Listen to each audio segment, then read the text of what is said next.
On the morning of August 8th, 1973, a 17-year-old boy called the police and told them he had just ended a man's life, gave them the address, and then sat down on the curb outside to wait. When officers walked into that house in Pasadena, Texas, they found remains of an individual in the hallway, a room covered in plastic sheeting with a board and restraints laid across it, and a teenager sitting calmly outside who told them, almost as an afterthought, that there was a storage facility nearby with remains concealed inside it. Nobody believed him at first, because nothing about what he was saying seemed possible for one man to have done in a quiet neighborhood over 3 years. Then they opened the door to stall number 11. This is the story of Dean Arnold Corll, the Candyman. Dean Arnold Corll was born on Christmas Eve of 1939 in Fort Wayne, Indiana, and grew up in a household where his father Arnold was strict and cold and openly admitted later that he had not particularly wanted children, directing his frustration at Dean and his younger brother Stanley through harsh treatment for even minor infractions, while their mother Mary worked hard to protect her boys and shield them from their father's behavior as best she could. The home was not a warm one by any account, and the contrast between a father who resented his responsibilities and a mother who devoted herself entirely to compensating for that resentment created an environment that was emotionally unstable in ways that shaped both boys in lasting ways. Arnold and Mary divorced in 1942 when Dean was just 3 years old, and the separation brought with it a period of constant movement as Mary tried to rebuild a life for herself and her children, with limited resources and no permanent base. After several years of moving around, Mary eventually settled the family in Vida, Texas, where she met and married a traveling salesman named Jake West, and where she and Jake opened a small candy manufacturing operation out of their garage that Dean and his brother worked in whenever they were not at school, learning from a very young age that work was the structure around which daily life was organized, and that contributing to the family enterprise was simply part of what belonging to this family meant. Dean was a quiet and reserved child who had no real friendships and spent almost all of his time either in school or working for the family. And when he was 7 years old, he developed rheumatic fever that went undiagnosed and untreated for 4 years and left him with a permanent heart condition and unable to participate in physical education classes, which pushed him further to the outside of school life at exactly the age when most children are forming their social identities. While other boys his age were building friendships through sport and physical activity and the ordinary rough and tumble of childhood, Dean was on the sidelines, watching from a distance, and the isolation that resulted from those years did not resolve as he grew older, but instead became the baseline condition of his existence. By the time he reached adolescence, he had never fully learned how to connect with other people in the ordinary reciprocal way that most children develop without thinking about it, and had instead become skilled at operating on the margins of social groups without ever truly being part of them. In 1958, the family relocated to Houston's Heights neighborhood and opened a new candy shop positioned directly across from an elementary school. And this is where something significant changed for Dean, because he discovered for the first time that he had a particular ease around children and teenagers that he had never had around adults, and that young people responded to his attention and his generosity in ways that made him feel accepted and valued in a way that nothing in his previous experience had produced. He was often outside the shop offering candy to children as they walked past after class, and had set up a pool table in the back room where kids could come in and hang out after school. And he gave away free samples and helped neighbors with their cars, and was generally regarded as generous and kind and good with young people. And the nickname, the Candyman, followed him naturally from those years and stayed with him everywhere he went afterward. After a period spent living with relatives in Indiana, Dean came back to Houston to help run the family business, and was eventually given the title of Vice President of Operations.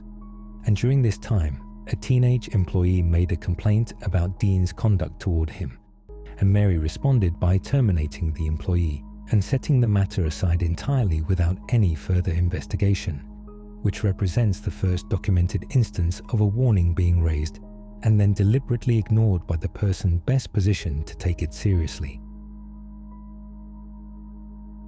In 1964, Dean was drafted into the Army but served less than a year before successfully applying for a hardship discharge on the grounds that the family business needed him, and he returned to Houston in 1965 and went back to running the candy operation until 1968, when the business closed after his mother moved to Colorado, and Dean chose to stay behind in Houston,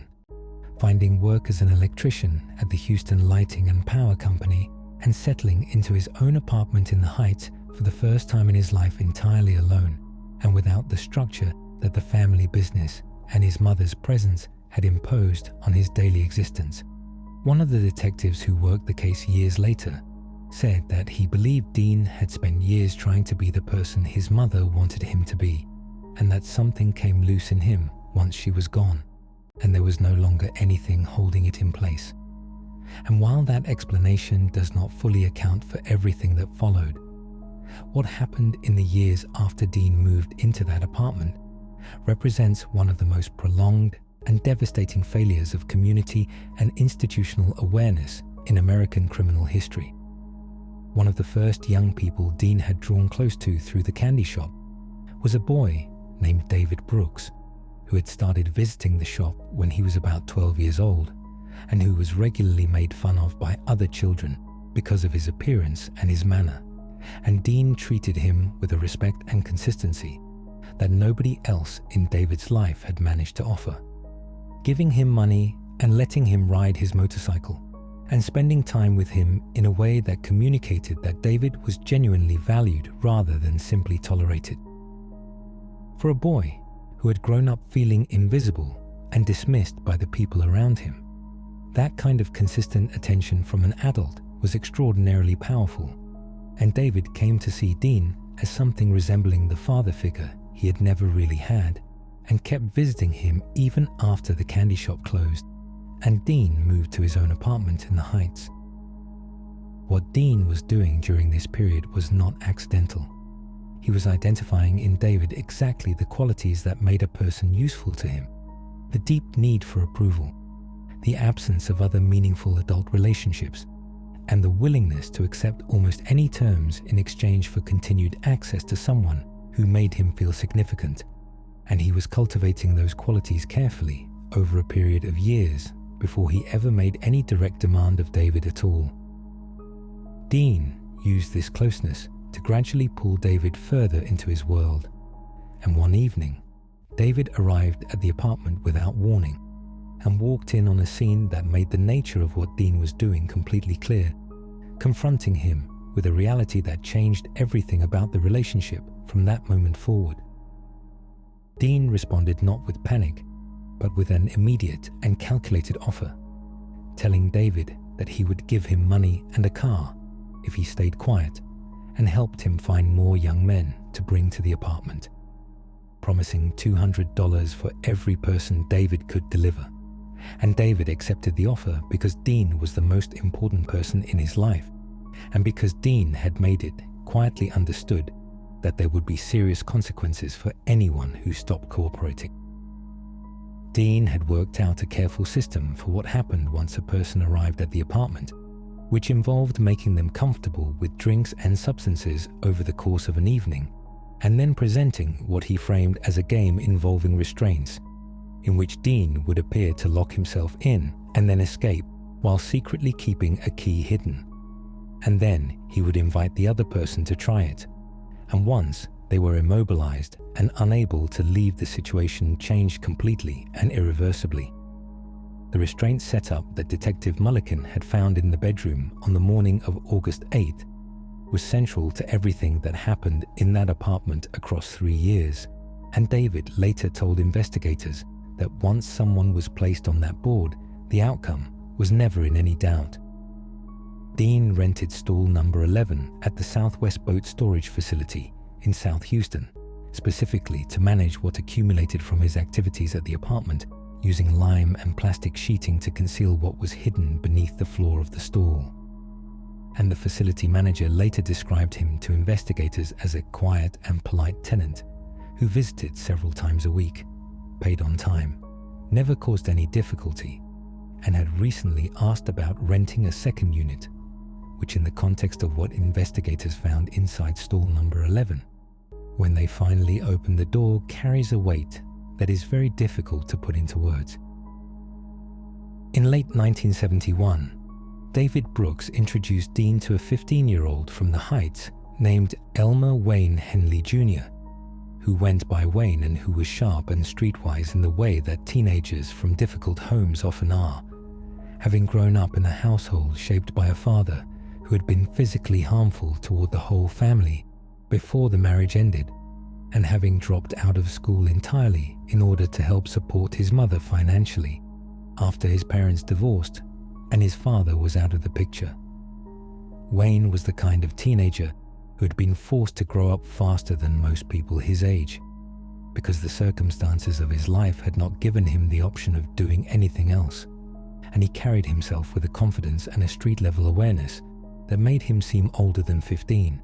and that Dean recognized and understood how to use from the very first time they met. When Wayne met Dean through David, he later described the experience as meeting the most capable and present adult he had ever spent real time with, someone who actually listened to him and engaged with what he said and explained things to him as if his perspective genuinely mattered. And Dean came over to fix his mother's car and sat at the Easter dinner table and charmed the whole family effortlessly. And Wayne's mother thought Dean was a perfectly nice man and had no concern whatsoever about her son spending time with him, because nothing about Dean's presentation gave her any reason to think otherwise. This was, of course, exactly the effect Dean had worked for years to produce, and he produced it in the Henley household as naturally and completely as he had produced it everywhere else in the Heights.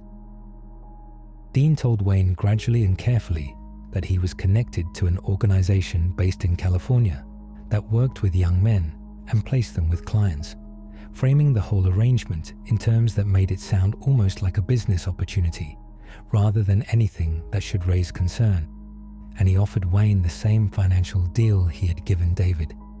$200 for every person Wayne could bring to the apartment, and sometimes as much as $1,500 for individuals who were more difficult to locate. And Wayne initially did not fully understand what was actually happening to the people he brought over, because Dean was deliberate and careful about what he revealed to Wayne, and when he revealed it, sharing information only in the amounts that served his purposes and no more. But the reality became clear to Wayne over time,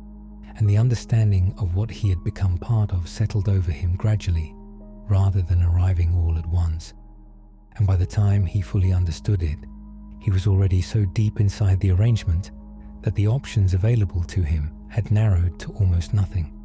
He did not go to the police because Dean had made it openly and directly known that Wayne's younger brothers were of specific interest to him, and that if Wayne ever stopped cooperating or attempted to leave or tried to create distance between himself and Dean in any meaningful way, those brothers would not be protected from what Dean could do, which meant that Wayne was effectively locked into the arrangement not by money or by any loyalty to Dean, but by the one thing he valued more than his own safety, which was the safety of his family. Together,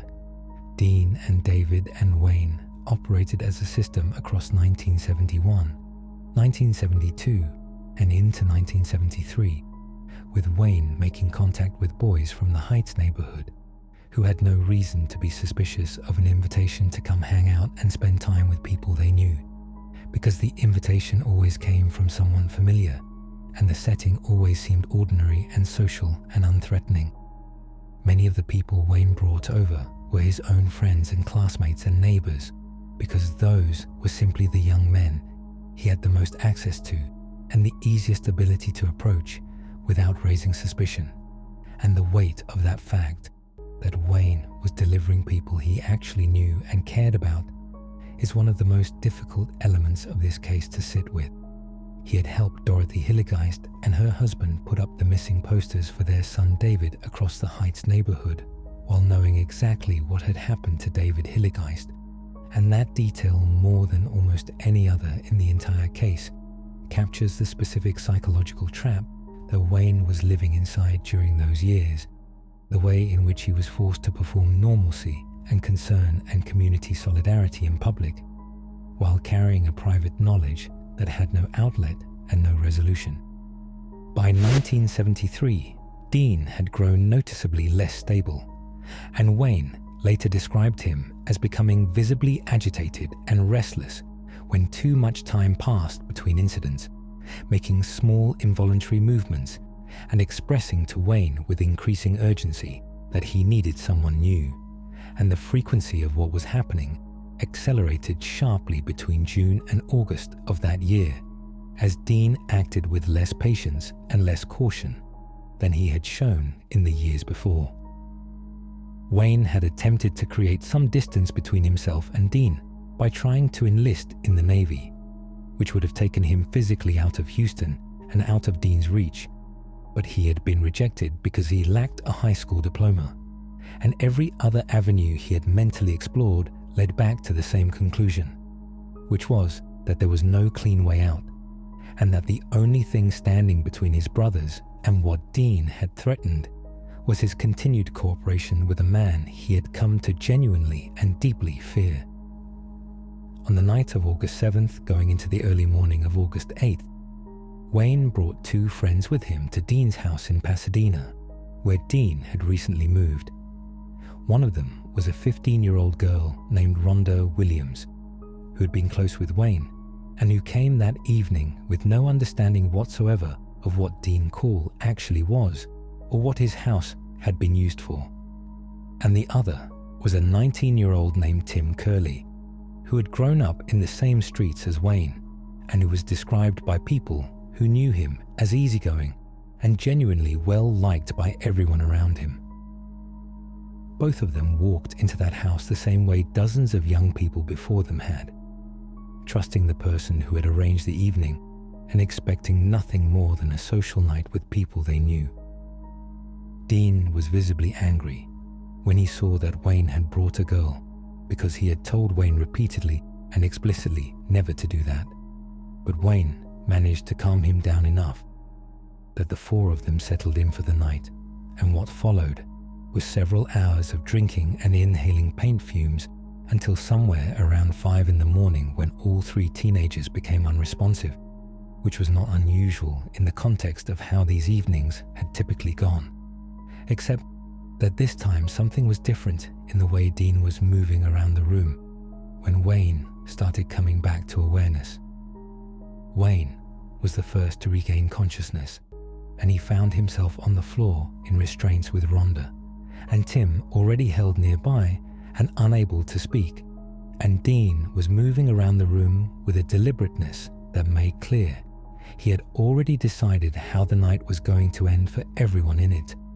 He told Wayne that he had ruined everything by bringing a girl, and that Wayne was now going to participate in whatever Dean decided to do next, whether he wanted to or not. And for a moment, Wayne later described as the longest of his life. He assessed everything in the room, the position of the people in it, what was within reach, and what his only real option actually was. Wayne kept his composure and told Dean that he would cooperate with whatever was asked, but that he needed his hands free to be of any use, and Dean considered that for a moment and then unlocked the restraints, and the moment Wayne's hands were free, he reached for the weapon and picked it up and raised it and told Dean that it was over. Dean walked toward him slowly and said calmly and almost with amusement that Wayne would not go through with it, apparently genuinely convinced that the 17-year-old in front of him would back down the same way he always had before. And that miscalculation was the last one Dean Corll ever made. The confrontation continued until Dean collapsed in the hallway and did not move again. Wayne went immediately to Rhonda and Tim and freed them from their restraints, and the three of them walked outside together and sat on the curb in the early morning light. And Wayne picked up the phone and called the police and gave them the address and waited. Rhonda Williams and Tim Curley were alive because of the decision Wayne had made in that room, and both of them would go on to give accounts to investigators that confirmed everything Wayne had described. When Detective Mullikin arrived and worked through the full account of that morning, the self-defense case was solid, but it was what Wayne said next about the storage shed and the names of missing boys that transformed a single overnight confrontation into one of the most significant criminal investigations in American history. The first set of remains was recovered about 6 inches below the surface of the stall floor, carefully concealed beneath a layer of white lime. And as Mullikin and the officers continued working through the stall systematically, they made a second discovery and then a third and then more beneath those, with some having been there for months and others appearing to have been there for considerably longer, and some found at different depths in the same section of ground. By midnight on August 8th, 8 sets of remains had been removed from the stall and transported to the county medical examiner, and the search was not finished. The next morning, Wayne led investigators north to a wooded area near Lake Sam Rayburn, about 150 miles from Houston, and he directed them exactly where to stop along a dirt road and told them where to search, and 4 more were found there. The day after that, he and David Brooks, who had walked into Houston Investigator that morning with his father and given a full written statement about his own involvement in everything, led police to a third location at a beach community called High Island, about 80 miles south of Houston, where 6 more recovery sites were identified along the sand. The final confirmed number was 27 young men, most of them from the Heights neighborhood, many of them known to each other,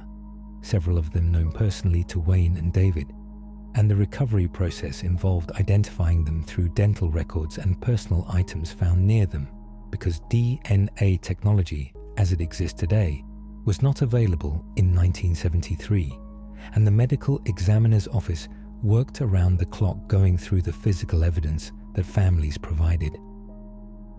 David Brooks gave his full account at the Houston Death Investigation offices in a flat and almost emotionless tone that investigators described as deeply unsettling,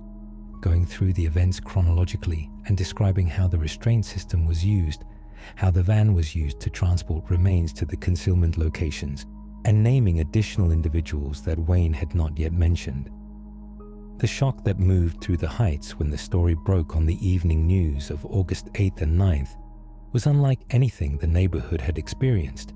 because the missing boys were not strangers to the people hearing the news, but were classmates and neighbors and brothers of people they saw every day, and the realization that Dean Corll had been the one taking them, while the whole community trusted him and vouched for him and invited him to family dinners, was almost too large to process. People who had known Dean personally, who had accepted candy from him and let their children spend afternoons at the shop, and described him to others as one of the good ones in the neighborhood, were now sitting in front of their televisions, trying to reconcile what they were hearing with the person they believed they had known. That reconciliation was not possible, and many of them said afterward that they were never fully able to make sense of it, that the 2 versions of the man simply could not exist inside the same mind at the same time. The neighborhood itself went quiet, in a way that people who lived there during those days have described consistently ever since. Parents who had let their teenagers come and go freely, because the Heights had always felt safe, suddenly found themselves unable to offer that same freedom. The ordinary rhythms of the community were disrupted in a way that took years to recover from, and in some respects never did. Dorothy Hilligeist, who had spent more than 2 years distributing posters and hiring private investigators and pursuing every possible lead for her son David, learned through a media report that remains were being recovered from a storage shed in South Houston, and waited for the call that came confirming that David had been one of the first identified after more than 2 years. The family of Frank Aguirre learned that Frank, who had been missing since 1972, was among those recovered, and Frank's mother, Josephine, who had been lighting candles every single day in the hope that her son would come home, received the news from a reporter who knocked on her door, and she broke down completely. Neither of these families had stopped searching. Neither had accepted the explanations that officials had offered them. Both had been right to keep looking, and both now had to absorb the truth of what had been found. Several families learned the news not from any official notification, but from journalists who arrived at their doors before investigators did,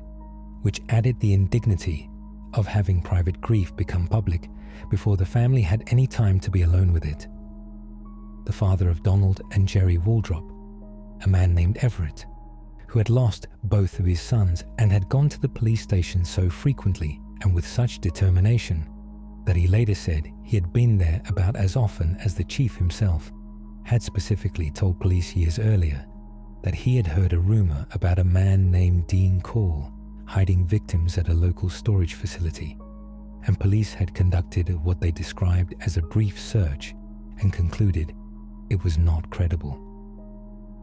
Both of Everett's sons were found in stall number 11. Everett Waldrop spent the rest of his life carrying the knowledge that he had been right, and that being right had not been enough to save them, and the distance between those two facts is one of the most painful things in this entire case. He was not the only parent who had brought specific and actionable information to the police and been turned away. A mother had written down a license plate number connected to Dean Corll and submitted it. A father had described a conversation his son had reported having with a man who matched Dean's description. Each time, the information was received, logged somewhere, and not followed through on. The collective weight of those missed moments is something that investigators who came to the case later have spoken about with visible discomfort, because the pattern is so clear in retrospect and so impossible to undo. The Houston police chief held a press conference in response to the wave of public criticism and stated that the young men had been runaways and that their parents bore some responsibility for not keeping better track of them, and the mayor of the city supported this position publicly, and the response from the families was immediate and furious, because these were boys who had packed for vacations they were about to take and left their spending money on their dresses and had never once run away before in their lives. And the Vatican's newspaper and the Soviet press both published editorials about what had happened in Houston and the failures of the institutions that were supposed to prevent it. The suggestion that these families had failed their children was received as an insult layered on top of an unbearable loss, and several parents spoke publicly in the days that followed with a directness and a composure that under the circumstances was remarkable, making clear that they had done everything asked of them and had been failed at every institutional turn. In 1974,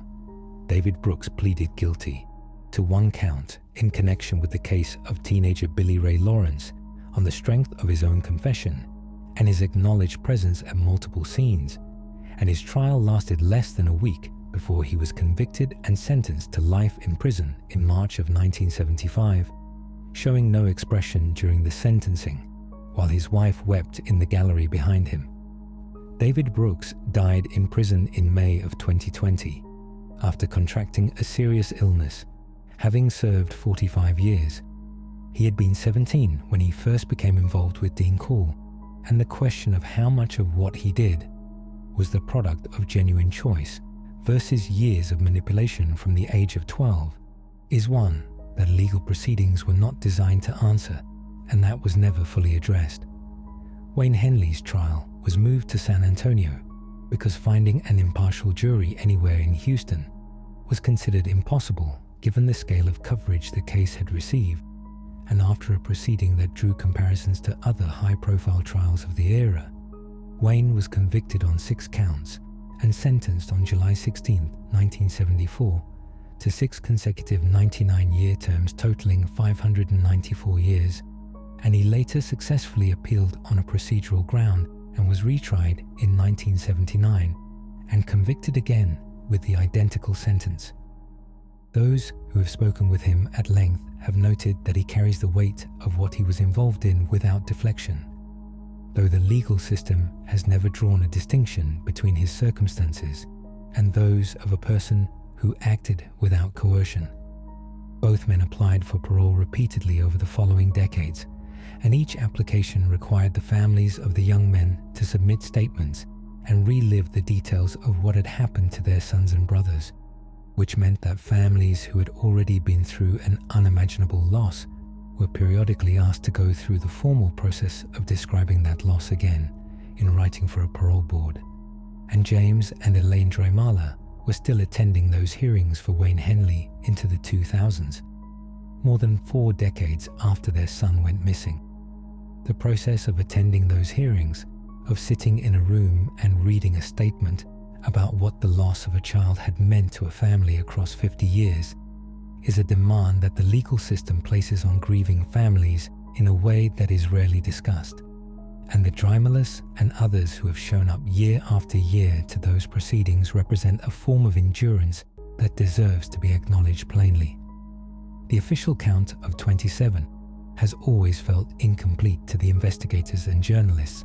who spent the most time studying the case, because there are gaps in the timeline that have never been satisfactorily explained, including a period of almost 6 months between August 1971 and February 1972, with no confirmed activity, and a 4-month gap in early 1973, and investigators who reviewed the records noted that from the years between 1968 and 1970, approximately 42 boys fitting the profile of Dean's known cases were flagged as potential additional cases that may never be officially connected. The number 27 is the number the legal record settled on, but it has always been understood by those closest to the investigation as a floor rather than a ceiling, a minimum rather than a complete accounting. And that distinction matters to the families of boys from the Heights whose sons disappeared during those years and were never found. The family of Mark Scott spent years uncertain whether the remains given to them by the medical examiner's office actually belonged to their son, and DNA testing eventually confirmed that their instinct was correct and that the remains they had been given were those of a different individual entirely named Stephen Sickman, who had been missing since July of 1972, and Mark Scott's actual remains were believed to be at High Island until Hurricane Ike moved through Texas in 2008 and destroyed a significant section of that beach, after which investigators believed those remains were carried out to sea permanently. Mark's mother had kept a single fragment back from what she had been given, something telling her to hold on to at least one piece just in case. And when the DNA results came back, that instinct proved to have been correct. But by then, finding what actually belonged to her son was no longer possible. That story of a mother who held something back because she could not fully trust what she had been told, and who turned out to be right, says something about what these families had learned to expect from the systems around them. As of this recording, at least one of Dean Corll's cases remains completely unidentified, and Dr. Sharon Derrick at the Harris County Medical Examiner's Office has spent years working to restore names to those who lost theirs. And since 2006, she has successfully identified 5 additional individuals using advances in DNA comparison technology. But one still waits. That work, done quietly over nearly 2 decades, does not undo what was not done then, but it means at least one family may yet receive the confirmation they have been waiting for. Dean Corll was never questioned by investigators, never sat in a courtroom, and took everything that only he fully understood with him when he collapsed in that hallway on August 8, 1973, which means that everything the public knows about what happened came secondhand through 2 teenagers who were trying simultaneously to tell enough of the truth to close cases and hold back enough to limit their own legal exposure. And the full picture of what Dean Corll did and to how many people has never and will never be completely established. There are details about specific cases and individuals whose names have never appeared in any record that exist, only in whatever Dean Corll carried with him, and that information is gone. Homer Garcia's parents visited their son's resting place every Sunday for nearly 4 decades, and his headstone carries the words, "The day they took you, part of us went with you." And Frank Aguirre's mother, Josephine, developed memory loss in her later years, and her daughter said privately that part of her hoped the illness had taken with it the worst of what her mother had been carrying. But whenever someone said Frank's name near her, she would begin to cry, regardless of what else she had forgotten. Jimmy Glass's mother never recovered from learning what had happened to her son, and eventually required psychiatric care. And Dorothy Hilliges died at 88 years old in the same Heights neighborhood where she had raised David, and the priest at her funeral called her a woman of sorrows who had also done a great deal of good in her life. And both of those things were completely true. These were not people who moved on. These were people who continued to live, which is a different thing entirely. The Heights today has higher property values and a different demographic, and no physical markers anywhere commemorating the 27 boys taken from its streets. And some younger residents say they have never heard the name Dean Corll at all. And that is worth sitting with because his confirmed case count exceeds those of John Wayne Gacy and Ted Bundy combined, yet his name is almost entirely unknown outside of Houston. The absence of that recognition is not simply a trivia gap. It reflects something about which stories a culture chooses to carry forward and which ones it allows to fade. And the stories that fade tend to be the ones involving communities and individuals who were already overlooked by the systems that were supposed to protect them. The parents who went to the police year after year were sent home every time. The father who sat in that waiting room for 8 months was turned away every single time. And the mother who wrote down a license plate belonging to Dean Corll's vehicle and took it to the police had her information set aside without follow-up. And what might have happened differently if anyone in a position of authority had taken any one of those moments seriously is something the families of 27 young men have lived with for more than 50 years. That question has no satisfying answer, but the fact that it still needs to be asked is exactly why this story continues to matter. This is one of the most significant cases in American criminal history, and the vast majority of people have never heard of it. If stories that deserve more attention than they ever received are what you are looking for, you are in exactly the right place. Subscribe and come back every week because there are dozens more cases just like this one waiting to be told properly. Every name in every story here matters, and none of them should be forgotten.